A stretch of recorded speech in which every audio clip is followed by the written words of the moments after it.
BRS అధినేత కల్వకుంట్ల చంద్రశేఖరరావు అధ్యక్షతన ఈ నెల 12న పార్టీ కీలక సమావేశం జరగనుంది. ఈ మేరకు పార్టీ వర్గాలు ఆదివారం వివరాలు వెల్లడించాయి.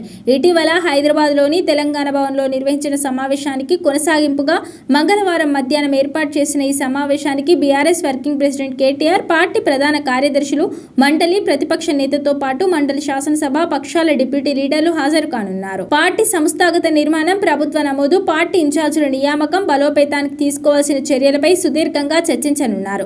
ఈ సందర్భంగా పార్టీ ముఖ్య నేతలకు కేసీఆర్ కీలక సూచనలు చేసి బాధ్యతలు అప్పగించనున్నట్లు తెలిసింది. ప్రభుత్వ వైఫల్యాలను ప్రజల్లోకి తీసుకెళ్తున్న తీరుపై దిశానిర్దేశం చేయనున్నారు. భవిష్యత్తులో చేపట్టాల్సిన పోరాట కార్యక్రమాలు, ప్రజల్లోకి తీసుకెళ్లాల్సిన అంశాలపై సూచనలు, సలహాలు ఇవ్వనున్నట్టు సమాచారం. అదేవిధంగా పరిషత్, గ్రేటర్ హైదరాబాద్ పరిధిలోని కార్పొరేషన్ల ఎన్నికల్లో అనుసరించాల్సిన వ్యూహాలపై కూడా ముఖ్య నేతలకు దిశానిర్దేశం చేసే అవకాశాలున్నాయని పార్టీ వర్గాలు తెలిపాయి.